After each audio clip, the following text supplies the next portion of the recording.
Dear student, कैसे हो आप सब। Dear student, almost student having a doubt about practical examination in ITBP. I am discussing about ASI pharmacist vacancies 2022. So first of all guys, congratulations to you all those who are crack the written examination. So in this video we will discuss about the practical examination and I will explain you very well about the practical examination. So guys, we will cover three topics in this video. First is that viva, second is that instrument identification, third is that procedure. Total marks is 100. सो जो आज की हमारी video है, proper आपको ज्ञान मिल जाएगा इस पूरी वीडियो से कि आपको कैसे अपना एग्ज़ाम क्रैक करना है, कैसे आप चैलेंजेस फेस कर सकते हो, क्या क्या चीज़ें आपको देखने को मिलेगी, एग्ज़ाम कौन लेगा, कहाँ पे होगा, तो सारी चीज़ें हम यहाँ पे शेयर करेंगे. सो सबसे फर्स्ट आपका डीवी होगा. डीवी आफ्टर डीवी तो आपको भेजा जाएगा प्रैक्टिकल एग्जामिनेशन के लिए. इट मीन ये दोनों चीज़ें आपका सेम डे हो सकती है, डीवी एंड प्रैक्टिकल एग्जामिनेशन. तो प्रैक्टिकल एग्जाम आपका गवर्नमेंट हॉस्पिटल में होगा and depend on the ITBP who will take the examination. Might be ITBP officer, might be the government normal government hospital doctor, depend on the ITBP who will take the examination. So guys, ये तो confirm हुआ कि government hospital में आपका exam होगा. तो government hospital में facility तो रहती है, फार्मासिस्ट की भी रहती है, डॉक्टर की भी रहती है, नर्स की भी रहती है. तो वाइवा के बारे में बात करते हैं. वाइवा आपका जो होगा ये 40 मार्क्स के होगा. डिपेंड करेगा आपकी स्पोकन पे, आपकी कैपेबिलिटीज़ पे, आपके क्वेश्चन के आंसर देने पे कि आप कैसे अपने क्वेश्चन का आंसर दे रहे हो. देखो guys, at time of appear in practical examination तो आपको सबसे पहले अपने क्लोथ पे ध्यान देना है कि आपकी क्लोथ प्रेजेंटेबल है, आपका फेस प्रेजेंटेबल है, फेस मायूस तो नहीं है, चेहरा मायूस तो नहीं है, कुछ प्रॉब्लम तो नहीं है. आपको स्माइली फेस रखना है. और एग्जामिनर से जो आपका एग्जाम लेगा, आई टू आई कॉन्टैक्ट आपको अच्छे से बनाना है. मतलब वो आपका फेस टू फेस इंटरेक्ट करेगा. तो वहाँ पे कहीं ना कहीं आपके 5-7 नंबर का ये रहेगा कि स्टूडेंट के अंदर कितना एटीट्यूड है. आप जिस क्वेश्चन का आंसर दो, आपको उसको कंफ्यूज ना करने से अच्छा आप क्लियर वे में आंसर दो. एक लाइन में आंसर दो, बेशक 2 लाइन में आंसर दो. आपको एग्जामिनर को कंफ्यूज नहीं करना है. अगर आप कंफ्यूज करोगे तो उसी क्वेश्चन पे वो मैनी क्वेश्चन पुट आउट करेगा आपसे, तो कहीं ना कहीं आपको बाहर का रास्ता दिखा देगा. इतना ध्यान रख के एग्जामिनर जो आपसे पूछेगा आपको सिर्फ वही जवाब देना है. अपने मुंह से कुछ एक्स्ट्रा नहीं बोलना है. जैसे ही आपने एक्स्ट्रा बोली तो उसी चीज़ को पकड़ के बैठ जाएगा. ये इंटरव्यू का ये रूल होता है. अगर आपको एग्जामिनर को घुमाना है तो कुछ चीज़ें आप यहाँ पे स्टडी कर लो अच्छे से, और जैसे आप उसमें आंसर दो, एक पॉइंट छोड़ दो कि हाँ, एग्जामिनर जब उस पॉइंट को पॉइंट आउट करेगा तो आपको उससे क्वेश्चन पूछेगा, तो कहीं ना कहीं आपके वे सारे क्वेश्चन क्लियर रहेंगे. ठीक है. वाइवा में क्या होगा, जो 40 नंबर का होगा. देखो, वाइवा में आपका पर्सनल इंट्रोडक्शन होगा. ये तो हर जगह होता है, ये तो कॉमन है कि आपका पर्सनल इंट्रोडक्शन होगा.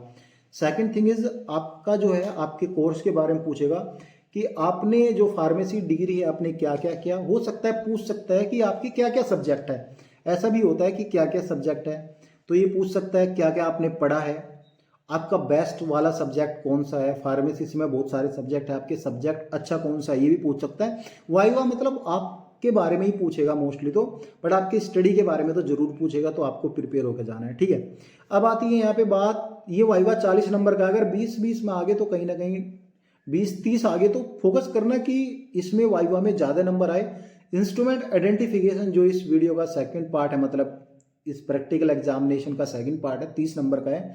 इसमें क्या होगा, देखो फार्मासिस्ट में बहुत सारे इंस्ट्रूमेंट होते हैं. देखो फार्मासिस्ट पहले होता क्या है, कहीं ना कहीं ये हमारी मेडिसिन से घिरा हुआ रहता है, और फार्मासिस्ट आपका स्टोर हैंडल भी करता है, प्रिपेयर एंड डिस्पेंस आपकी मेडिकेशन करता है, आपकी डिस्पेंस भी करता है. बहुत सारी चीज़ें रहती है, आपको पता है. अगर आपने कोर्स किया है तो आपको सारी चीज़ें पता है. इंस्ट्रूमेंट आइडेंटिफिकेशन में डॉक्टर के प्रोडक्ट का नाम पूछेगा. आइडेंटिफिकेशन में सारी चीज़ें रखी रहेगी, तो आपको बोलेगा कि आपको वहाँ पे इंजेक्शन लेके आना है, सिरिंज लेके आने हैं, बहुत सारी चीज़ें हैं, वो आपको बोले तो आपको वो लेके आनी है. यही होता है इंस्ट्रूमेंट आइडेंटिफिकेशन में. नर्सिंग का कुछ प्रोडक्ट है वो आपको लेके आने हैं. क्लोथ, सेफ्टी क्लोथ कौन से है, ग्लव्स, सेफ्टी ग्लव्स कौन से हैं, क्योंकि बहुत सारे ग्लव्स है, सर्जिकल ग्लव्स है, बहुत सारे ग्लव्स है. ग्लव्स के भी बहुत सारे कंटेंट है, आपके सीजर के भी बहुत सारे कंटेंट है, वो आपको देखना है. टूल्स ऑलमोस्ट सारे देखने हैं जो एक मेडिकल स्टोर में अवेलेबल होते हैं. ठीक है. यहाँ पे फिर आता है आपके मेजरमेंट टूल, जैसे थर्मोमीटर एक मेजरिंग टूल है आपका, जैसे कि हम बीपी मेजर करते हैं वो भी एक मेजरिंग टूल है. बहुत सारे मेजरिंग टूल है.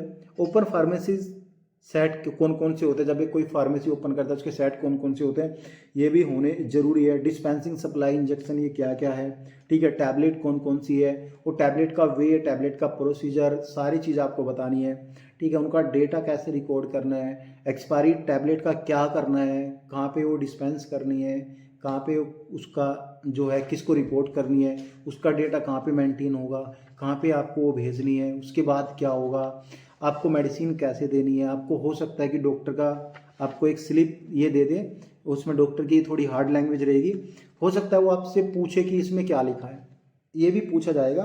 तो क्लीन बंच के बारे में पूछा जाएगा, फाइल मेंटेन एंड रिकॉर्ड के बारे में पूछा जाएगा, लिक्विड के बारे में पूछा जाएगा, लिक्विड और मेडिसिन में डिफरेंट क्या है। अगर किसी चीज़ की मेडिसिन है और आपका लिक्विड भी है उसमें, तो पूछा जाएगा what are the benefit of both and what are the different.